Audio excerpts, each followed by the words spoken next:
What's up, everybody? Welcome to Show Me the Meaning Quarantine Edition. My name is Jared, and I'm joined here by the Wisecrack crew. We got Ryan. What up, film fans? Be safe. We got Alec. Hey. And today we're talking about the movie Watchmen, the 2009 movie directed by Zack Snyder, starring Jackie Earle Haley, Patrick Wilson, Malin Ackerman, Billy Crudup, and Jeffrey Dean Morgan, based on the graphic novel by Alan Moore and Dave Gibbons, adapted by the screen by David Solid Snake Hayter and Alex Say. As always, we're going to go around and get some first impressions. What do people think the first time they saw this movie? What do they think revisiting it for this podcast? I already know what Alec thinks, and I'm very curious to hear what Ryan thinks. So let's hear what Ryan has to say. Ryan, tell us about your relationship with Watchmen. Remind me, Jared, did we watch this the first time together, or was that me and Adam? I think it might have been you and Adam. I saw this at the Draft House back in 2009 with my roommates. Okay, all right, yeah. I think me and Adam went. Anyway, whatever. I loved this movie the first time it came out. I had never read the source material yet. But now I have. So this is one of the few times in Show Me the Meaning history where I, Ryan, have read a book that has to do with the movie we're watching.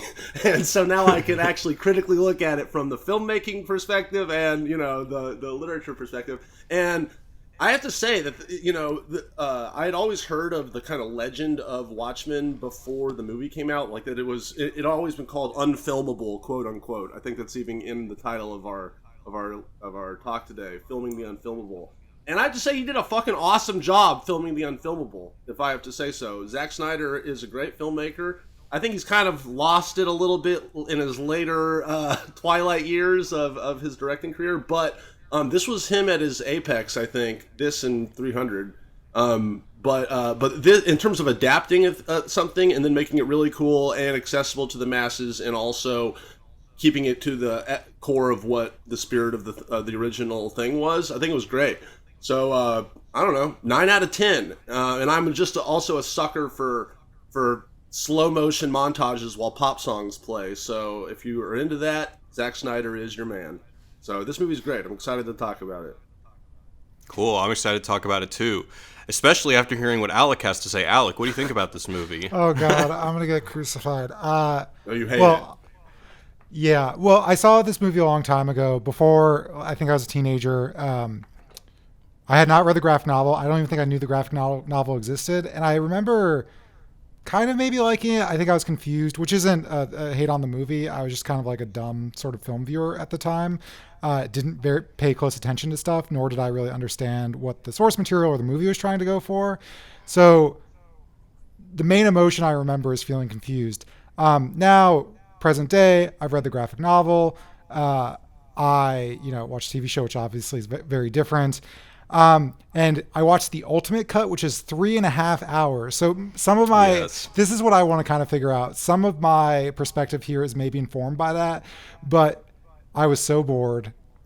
It's so long. And the movie already is long, and this just made it long. So maybe I'm being unfair, but I also think, and we can talk about this a little bit later, that Zack Snyder tries to adapt the movie in some ways, like very religiously. Like there's so many small little details that are true to the comic, but in a way that it ends up being in an uncanny valley with the source material in a way that I feel like is not good. And I also feel like on an aesthetic level, he tries to make it seem like the Watchmen, but is maybe not getting it like on a tonal level or a subtextual level. I don't know. We can talk about that later. Yeah, I'm excited to talk about that because my relationship with this is, so I read the graphic novel the day before the film came out back in 2009. I read the whole thing on one plane flight, and then the next day I already had tickets to see the movie, and I was overall really impressed with the adaptation. I thought that the movie was really good. I've seen the movie probably like 6 times, although this was the first time watching the ultimate cut, and for people who haven't watched the ultimate cut, that whole thing with the freighter, what is it, the black freighter? Black freighter. Yeah, they add that into the movie, which I don't even think they needed it in the graphic novel, to be perfectly honest. I mean, I understand that there's some interesting parallels that go with the characters and stuff, but it wasn't my favorite part of the graphic novel, and definitely did not need to be in the movie.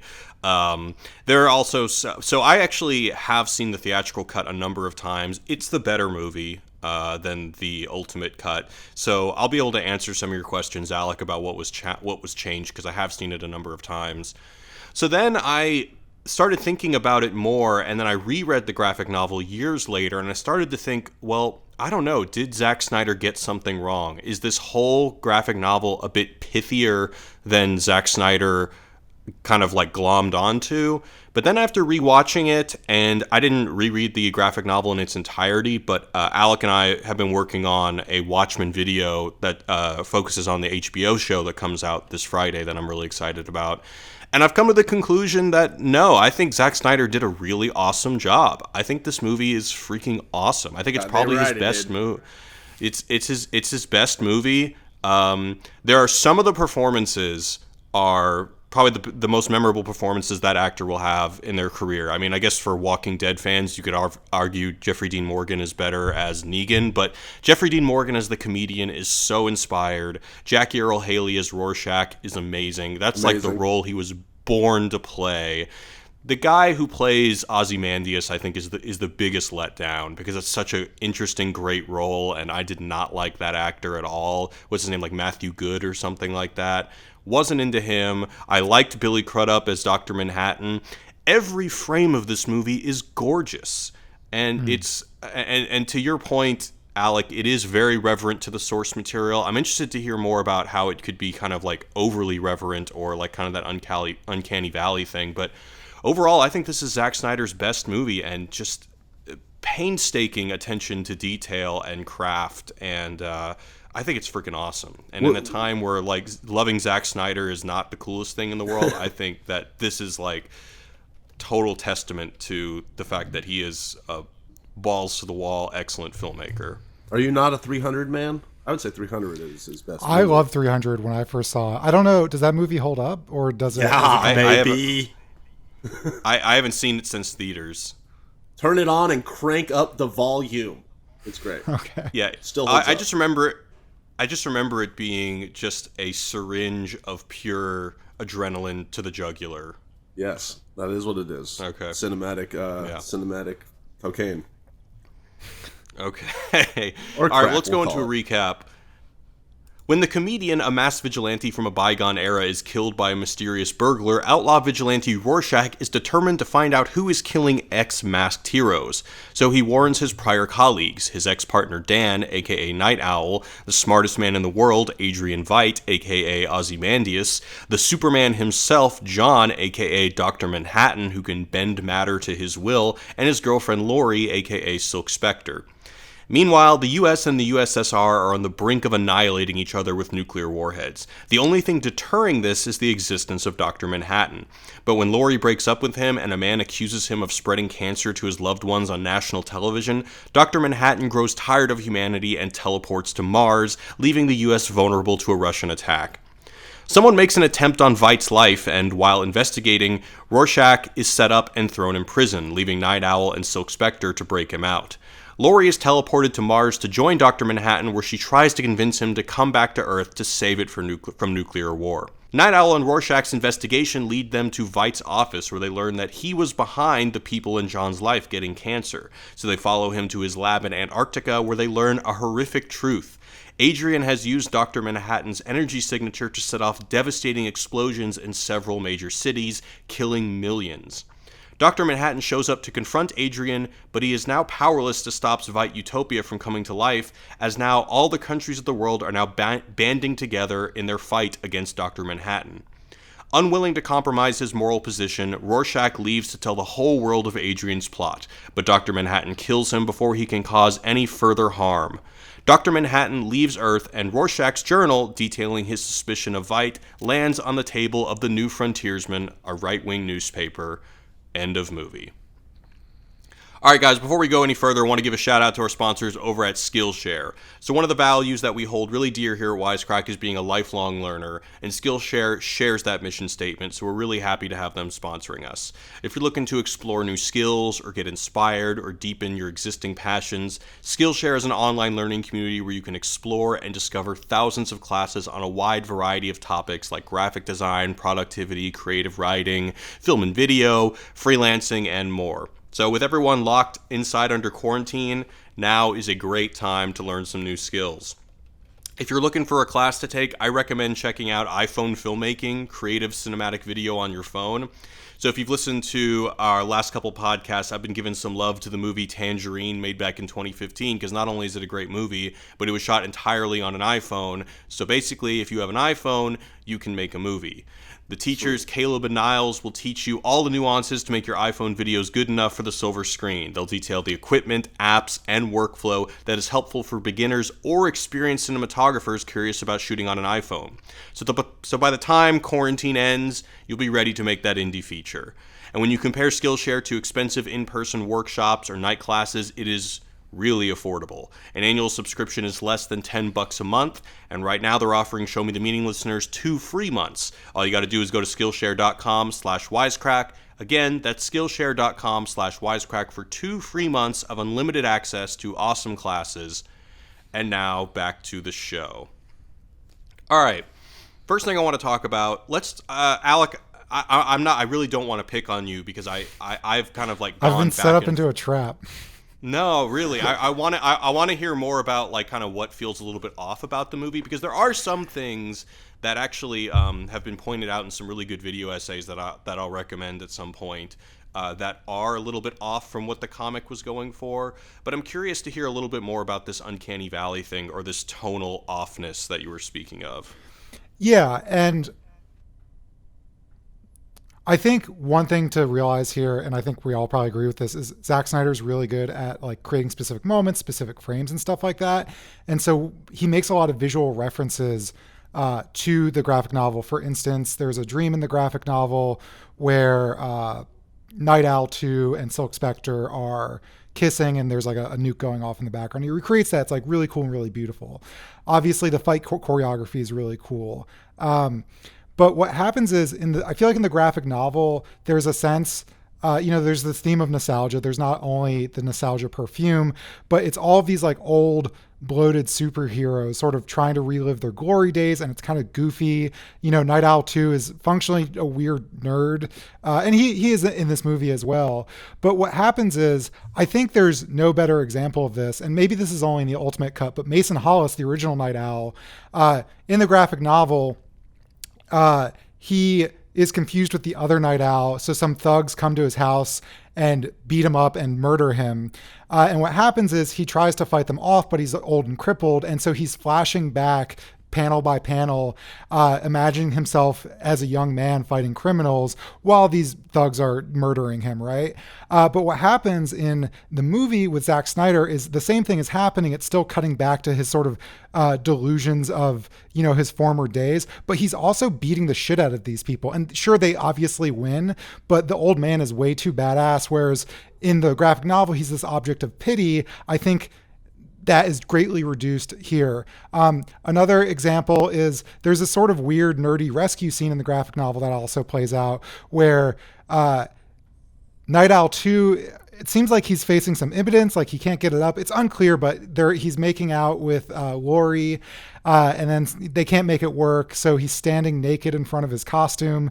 And then they try to go on a superhero mission to, again, relive the glory days, and they find a burning building, and they save it apart. But in the graphic novel, it's like, well, if I move the steering column, we can fit them all in, and they serve coffee to them, and it's weird and nerdy and kind of great because the whole movie is making fun of the genre.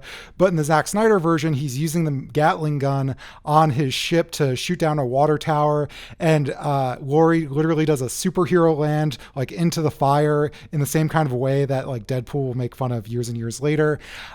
So I think Zack Snyder's biggest problem is kind of his strength is that he's really good at making things look badass, like 300. Yeah. But by making them look badass, it misses the point of the original comic, which are these are a bunch of weird has-beens and lots of commentary about how they dress up funny and are a bunch of weirdos.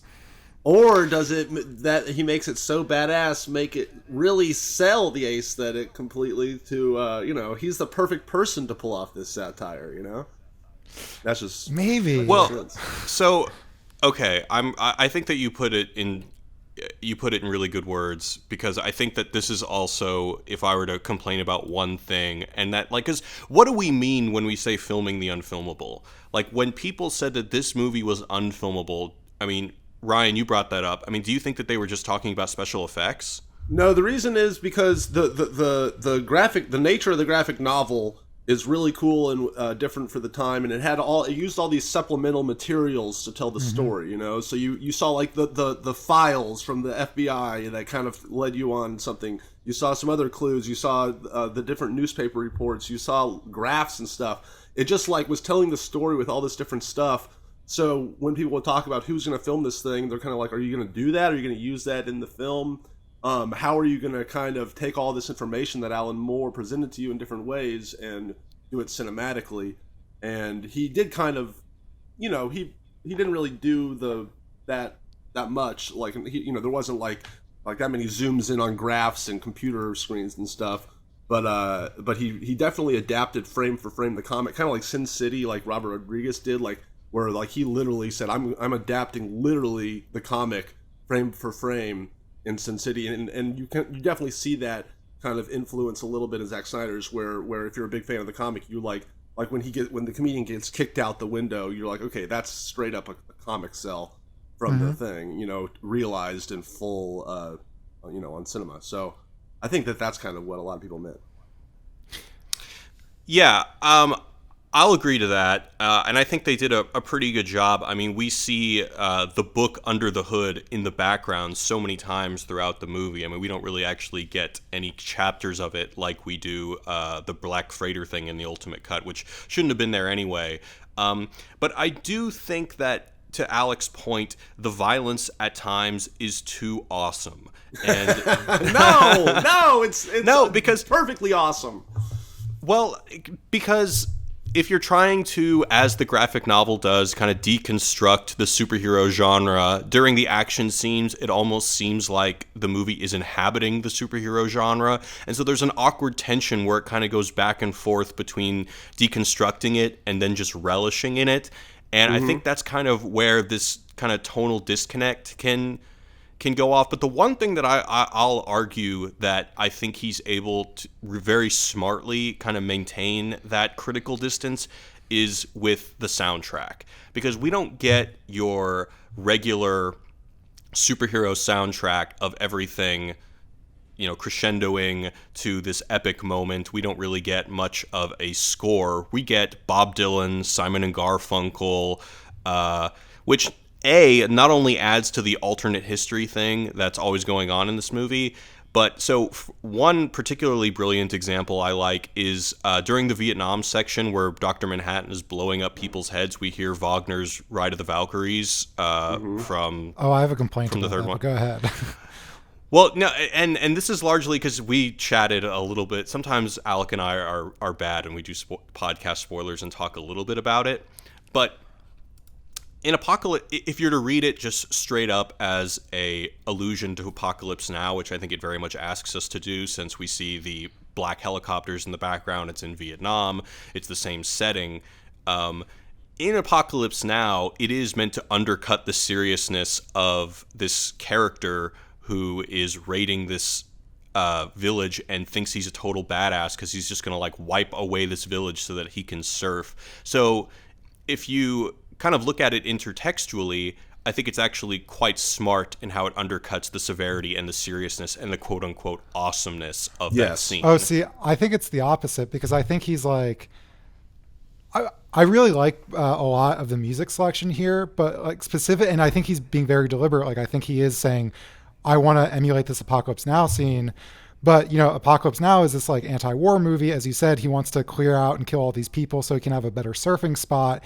And instead, he's just wouldn't it be cool if I think, again, because he's so focused on aesthetic, he's just wouldn't it be cool if Dr. Manhattan blew up people's heads? And the You're just comedian getting into his mind. You've seen too many Zack Snyder interviews. Oh no, I have not looked at any Zack. I don't want to say I've never read a Zack Snyder interview, but I've not read any things except I think in the Wikipedia he mentions that he even says the Tales from the Black Freighter doesn't belong in here, but that's a separate point. Well, I mean, I'll counter his argument while he's not here, which is not a fair thing to do. But I mean, I do think it is an intertextual thing where just as it's ridiculous and over the top and kind of questioning the glory of violence in this meaningless war, I think it accomplishes basically the same thing in this very short section, but still a really powerful part. Sorry, I'm back. I'm sorry, everyone. Sorry, I basically just said the same thing that I said about it working intertextually, but if you had not seen Apocalypse Now, I can maybe see it being just like, oh man, it's so awesome. So, I don't know. I think it comes down to like tone, and it's like a weird amorphous thing to pin down. And obviously Apocalypse Now has a tone, and I think everyone agrees that it works. And I don't know. He's just really good at making it look cool. Yeah. There's another part where they play that song, I'm a boogeyman, while the Watchmen are trying to disperse a riot, especially with the comedian, gassing people and hitting people with rubber bullets indiscriminately. I just think that is a really good effort to kind of take down the self-seriousness that the Zack Snyder aesthetic would otherwise portray. Yeah. Sure. There are some interesting music choices I just want to mention. So 99 Red Balloons, I recently learned this. People probably recognize it, but it's a song about like nuclear Armageddon, which is very fun, and it plays that specific scene, and I think it's a really good choice. But while Dr. Manhattan's on Mars, they play, there's this, have you guys seen Kaiona It's like this weird experimental film. Baby. Philip Glass. Hell yeah. Yeah, so Philip Glass does the soundtrack, and they play, I think, one or two songs from it, and the whole film is kind of these time-lapse fast photos of the world, and I think the subtitle of the film is like Life Out of Order or something like that, and it shows the Challenger blowing up. And it's kind of this like, I mean, I think it works as a weird meditative thing, but again, I think very specific music choices there. I think it's from the part of the movie called The Grid, which is pretty awesome in Koyaanisqatsi. If you're gonna watch one part of Koyaanisqatsi, watch the part called The Grid. I think that's where they take the music from in the Dr. Manhattan section. And then go out and watch Baraka and Sahanasara or whatever the hell it's called. Well, there's those are similar movies, but there's actually like another something Iskatsi movie. But anyway, let's just talk about the thing that most people criticize this movie for. Let's talk about the ending. I mean, what do you guys think about the changing out the squid for Dr. Manhattan? Why do you think they made that choice, and how do you think it kind of ends up working? I think that they did it because, I mean, this is a huge movie, a huge risk, and I think it was just the sheer idea of introducing a giant squid, which kind of seems like so absurd and like a non sequitur even at the end of the movie as the big destructive force, just seemed maybe like it was people wouldn't buy it or something, or it was too silly, or maybe it was too big of an effect that would have cost $100 bazillion. But then honestly, I'm not usually a big fan of making such a drastic change from the source material, since I totally read it and I know this one, I'm connected to it emotionally.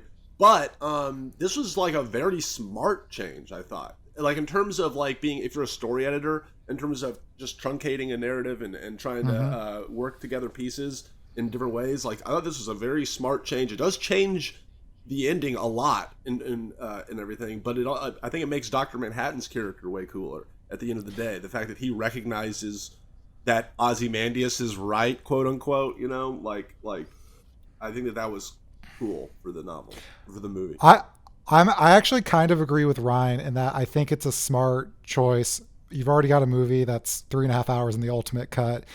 I think the reason it works in the graphic novel rests a lot on the unfilmable parts. Like there's a supplemental material. You're introduced to these other cells of, artist making things. There's all these other characters that have to disappear on an island that make the squid that then die. And for an already long movie, I think you just have to cut that out. And so I think the basic premise of Dr. Manhattan did it. I'm okay with that.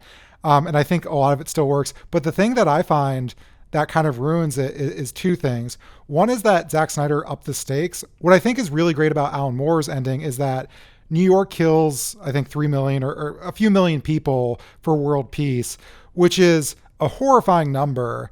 But Zack Snyder made it New York and Moscow and all of these things. So it's a lot greater of a crime. And I think the few million lives for all of humanity is at least a little more debatable than what in the movie he's just killing way, way more people, right? So I think it removes at least a little bit of the ambiguity. But also the thing that kind of bothers me is that in the graphic novel, the conversation is mostly, people are obviously outraged when they learn what Ozymandias did, but it's mostly a conversation between Manhattan and Ozymandias, and Ozymandias is kind of asking Dr. Manhattan, like, do you think I did the right thing, is a kind of scene that happens later, at which point he refuses to sort of morally absolve him, but says nothing ever ends. And in this one, everyone seems to just be like, yep, Ozymandias is totally right, we can't do it. Whereas I think in the graphic novel, there's this better sense that everyone feels blackmailed and gross about it.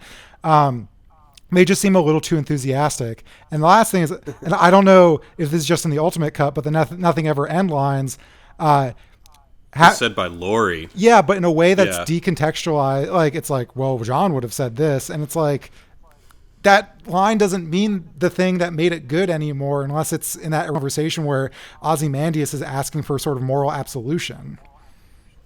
Yeah, don't let me forget to, because I do want to talk about what we think that line means. But I also, when I first saw it, I thought it was a smart change too, because the first time I read the graphic novel, I was confused as hell as to why they even had a giant squid.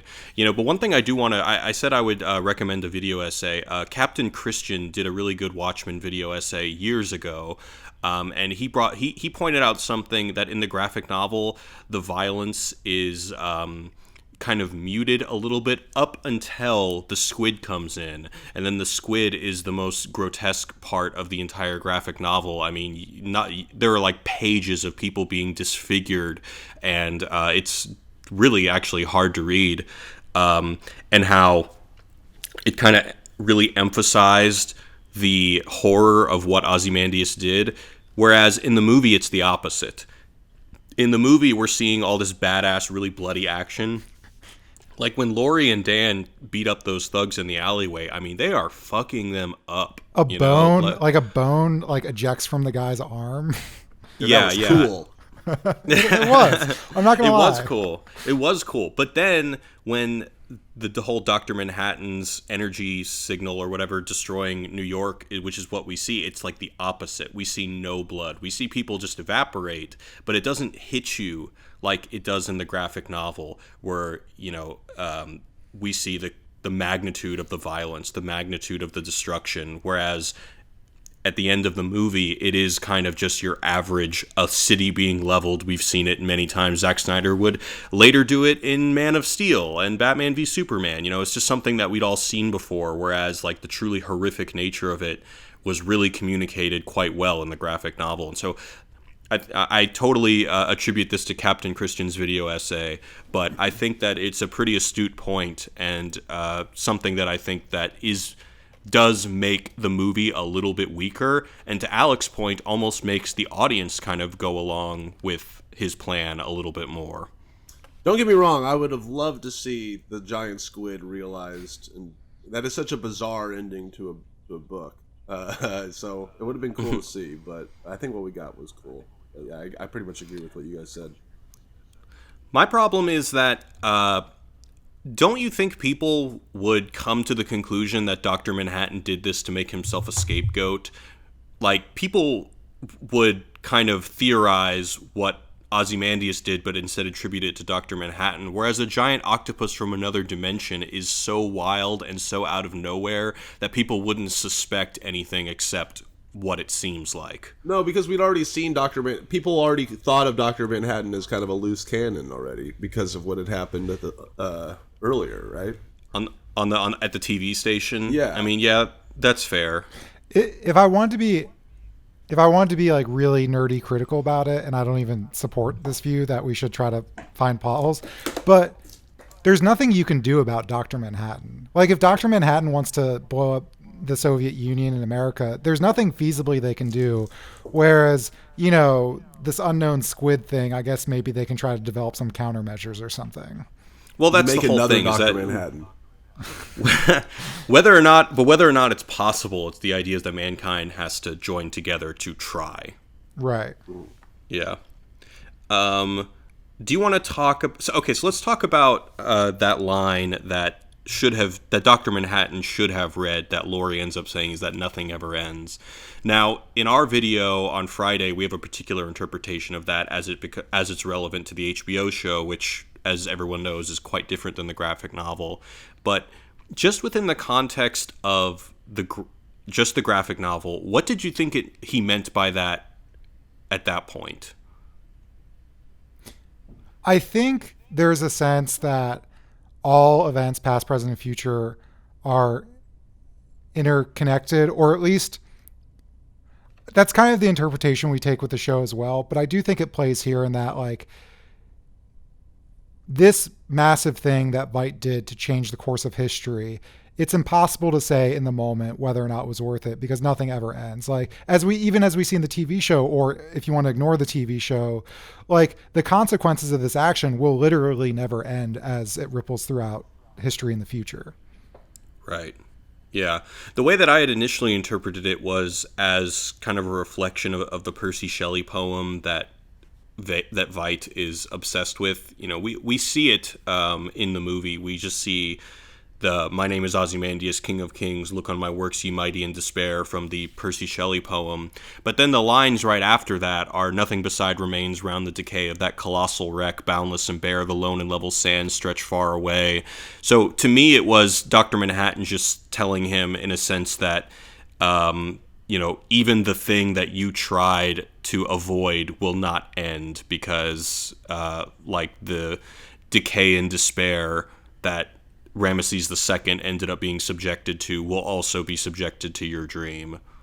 Yeah, and I do think there's like a lot of, and I think this is what makes the graphic novel so good, is there's a lot of parallel things happening that help contextualize Veidt. And this is why I agree, and even Zack Snyder agrees, the Tales from the Black Freighter don't work in the ultimate cut because it just feels too disjointed.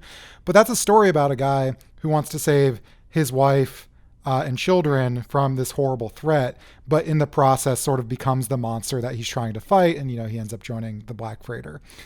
So I think that's one way to contextualize it. But another way with Nothing Ever Ends is just the story of Laurie, right? In that her history, her sort of founding moment goes back to the comedian sexually assaulting her mother, and Dr. Manhattan calls it a thermodynamic miracle that despite, all the thousands of generations, despite that horrible incident, like, there is in this moment this sort of beautiful thing in front of him that happens. So without sort of saying, it's okay, Adrian, you did the right thing, or similarly without saying, like, nobody's saying that the comedian sexually assaulting Silk Spectre was a good thing, but in the way that these things ripple throughout history, we can see like the sort of complicatedness of them. And I think it's kind of getting at that kind of idea. Interesting. Even so, you mentioned the Black Freighter real quick. Do you think that it's meant to specifically parallel Ozymandias' act or Rorschach? Because in a way, the fact that it could be either one, because it's like Rorschach, the castaway becomes grimmer and more dark as he does when he needs to survive, like Rorschach, who, after he, there's that whole story he tells about him investigating the disappearance of a little girl and then finding the guy who killed her and then saying that, Walter Kovacs died that day and Rorschach was born, and his disposition towards evil just gets, grimmer and deeper, and to the point where he says there is good and there is bad, and the bad need to be put down. And then on the other hand, you could also look at like Ozymandias and just saying that he becomes this monster because of his deeds. And the thing I like about that is that when we think about kind of the moral center of the movie, it really is a war between the ideals of Rorschach and Ozymandias, because, Rorschach is the deontologist who refuses to bend his moral code, and if killing millions of people is wrong, no matter for what end. And then we have Ozymandias, who's more the consequentialist, who believes that killing millions to save billions is a just thing. And I like that the story can kind of apply to both people. Yeah, and I don't know if I missed this, if this is in the graphic novel, but in the Tales from the Black Freighter in the movie, the sail gets splattered with something that kind of looks like Rorschach's pattern. So I think they are being intentional about that. Yeah, I noticed that watching the movie as well, but I don't remember it from the graphic novel either. It seems like the kind of thing that Zack Snyder might have added. Yeah. But who knows? I mean, one thing from reading the graphic novel and the movie is just, and I think this is intentional in both, is just what a creep Rorschach is. I mean, he's essentially just mad that everyone's having sex and doing drugs all the time. I never really looked at it like that. I mean, to me, he's more like Travis Bickle and okay, well, actually, I like Rorschach more than I like Travis Bickle and Taxi Driver. But I mean, it's hard to say just how depraved the streets really are and how sick he really is, because how can you really know? I mean, there's one line that I think is like full on. He describes something of screams like an abattoir, which is a slaughterhouse, full of retarded children, and the night reeks of fornication and bad consciences. And like his mom was like a prostitute, and through that trauma, he's just like, all prostitutes are evil, which is weird. Or like, he's the type that's like premarital sex is bad, is all I'm saying. It's hard to morally evaluate these kind of things. Like, I think of a similar thing with Gotham in the Dark Knight trilogy. Like, apparently the city is so bad, but what exactly is going on here, and what exactly is so bad that it justifies, taking a kind of fascistic attitude towards what is good and what is bad and enforcing it on your own terms. And I think to a large extent that's what Alan Moore is kind of going for in the character of Rorschach, is kind of deconstructing people like Batman who thinks that their moral code should be imposed on everyone. Right. Like me. Yeah. Right. Anything else that you guys wanted to bring up?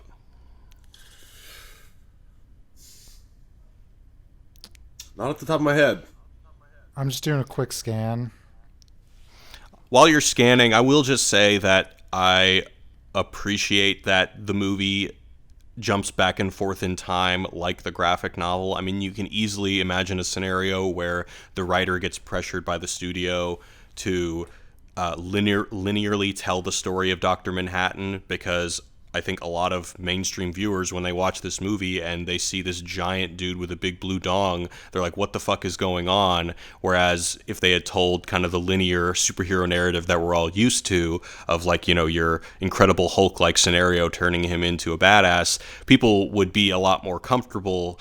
But I just can't respect them enough for doing it like they did the graphic novel. And, also because it works with the whole thing of we experience the story like Dr. Manhattan experiences time.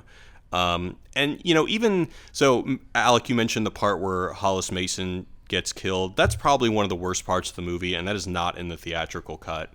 But I will say that I think your distinction about him being like kind of like flashing back to his lame glory days is apt, but I do like that it flashes back to his past enemies, because at least it works with the whole time thing that is a visual motif not only in the movie but in the graphic novel, definitely. And so them leaning into that is something that I think is pretty smart.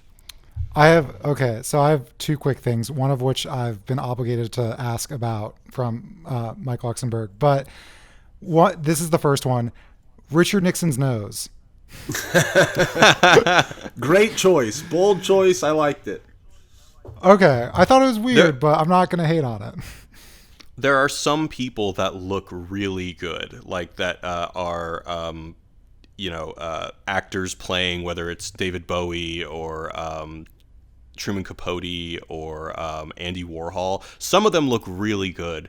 The Nixon one doesn't look as good, but I don't know. I kind of always imagined that it was supposed to be like that. Like he was kind of this monster in his own right, that like his makeup was almost too extreme because they wanted to make him up like some sort of a bad movie villain or something. Yeah, So they were going for like a Nicolas Cage in Never on a Tuesday.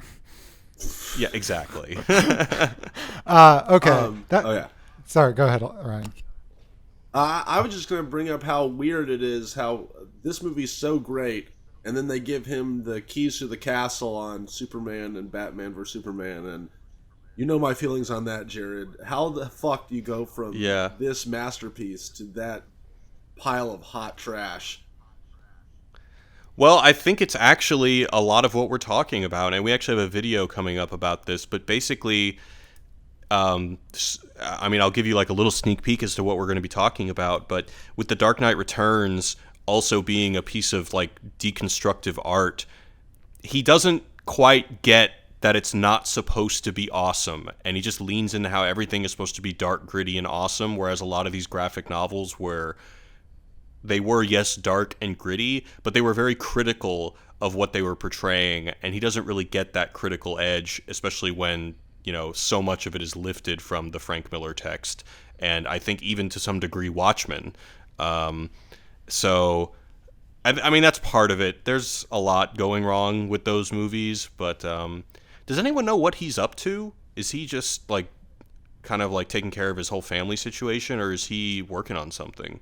He jumped onto something recently after his family situation. Hold on. Let me look it up. Hey, Jerry, you're not on the screen, by the way. I don't know if you know that.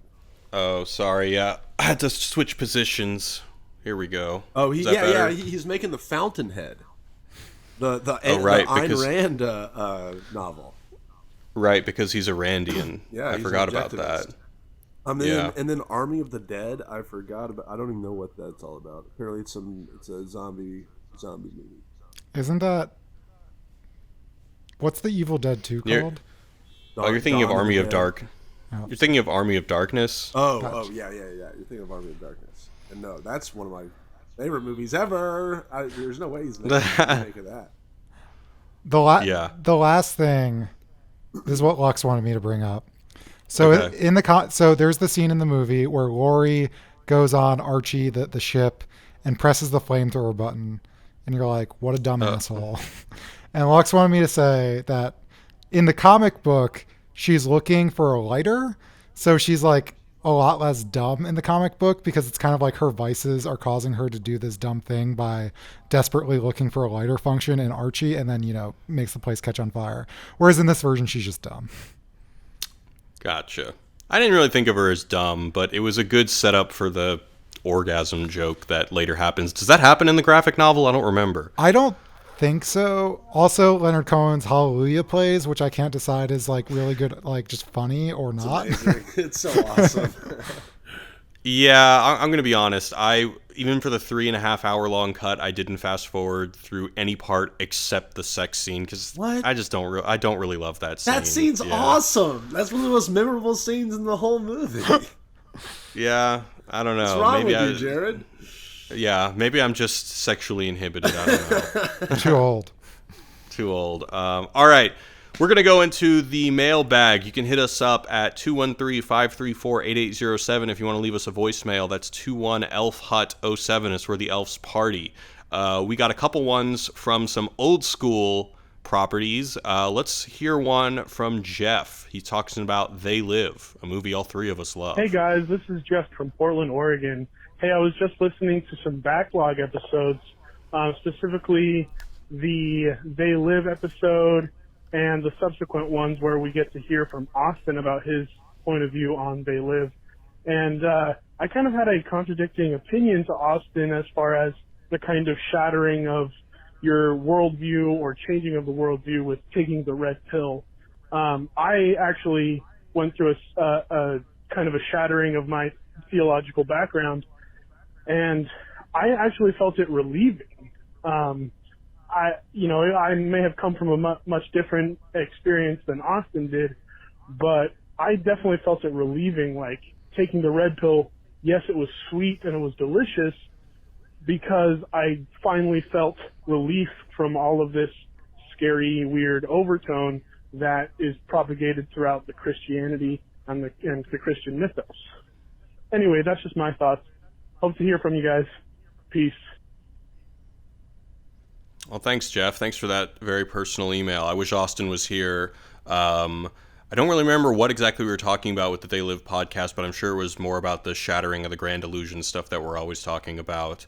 Yeah, you guys got anything on that? I had a very similar experience growing up. I felt like I was way more stressed out growing up when I was, I felt binded by these super harsh ideologies, and then when I kind of realized, oh wait, I don't have to do that. Life's a state of mind, kind of thing, whatever.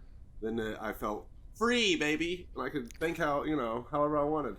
And I too did not. It didn't just leave me cold and stunned and shattered to be like, oh my god, everything I know is a lie. I kind of was like, oh, awesome. Everything I know is a lie. Sweet. I can finally get on with my real life. I can guess what Austin said based on what Lacan would say. Oh, yeah. Go for it. I think, okay, there might be two ideas. Zizek might say the process of awakening is painful, which I think he said about They Live, which kind of is against what you and the caller are saying. But also, I think there's this idea in Lacan that we kind of have this desire that we never actually want to reach. We just want to get the joy of approaching it. And so the idea is we always want to be pulling back another curtain. We always want to do that extra step. And so maybe that's kind of a stressful thing. Again, I'm just speculating on what Austin might say. Sorry. Well, you saying that made me remember more what we were talking about at the time. I think I was going on my shtick about how taking the red pill tastes good and how people like having that illusion shattered. And so that would go more to what Jeff and Ryan were talking about. But anyway, let's do one more voicemail. We got one from Hunter about Scott Pilgrim. Hi, it's Hunter. I'm a OG listener. I've been listening since the beginning. Huge fan of y'all. Hell yeah, Hunter. I was re-listening to your Scott Pilgrim podcast, and I believe Austin said something about how Nega Scott is made kind of in a British humor kind of way, as he's there to build tension and take it away for a stylistic choice. I would like to argue that maybe for once in Edgar Wright's career, that was more of a plot choice, because maybe he's trying to say something about how instead of trying to fight our past, we should embrace it.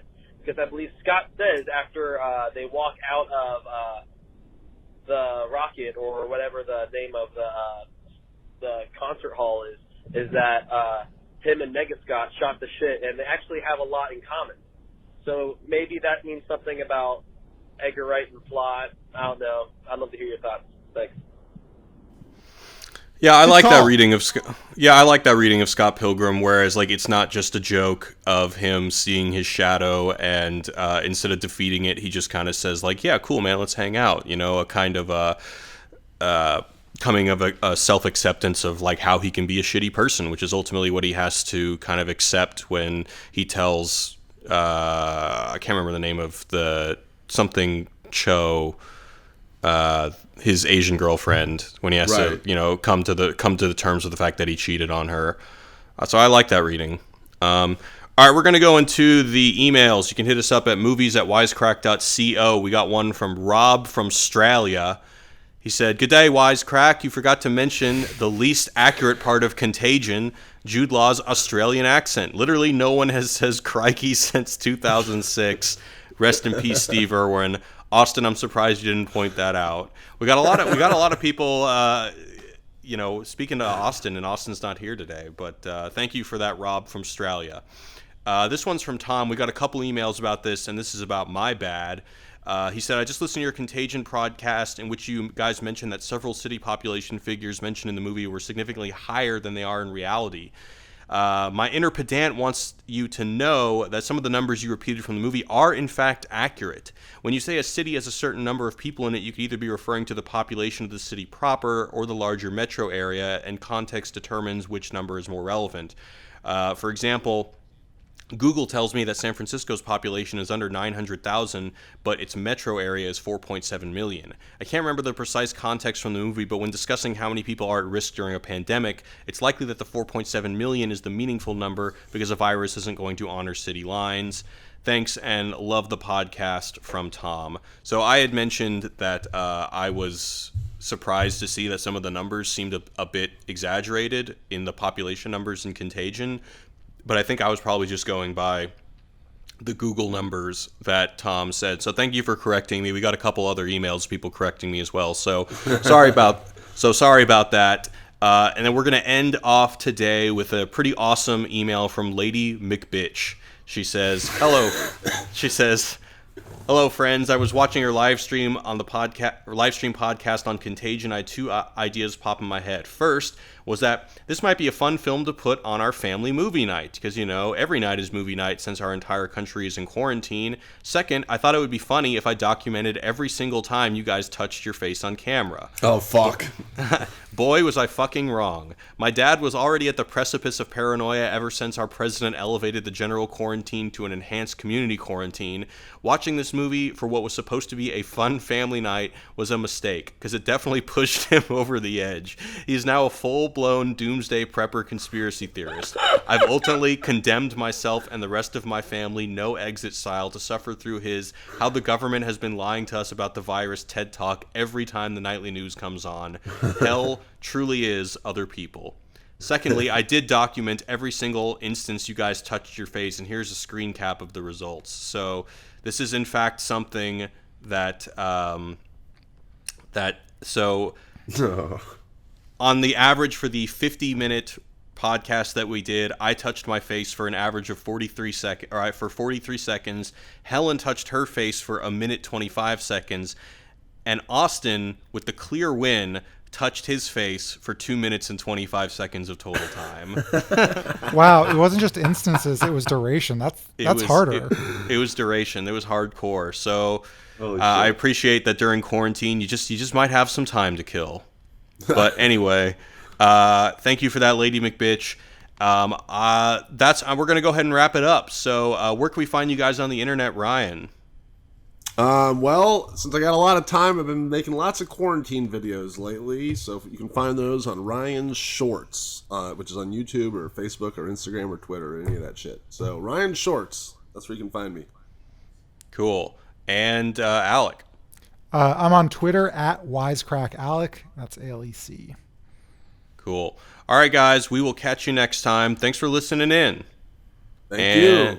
Yeah. Peace out. Goodbye from Hollywood, California, in the quarantine edition.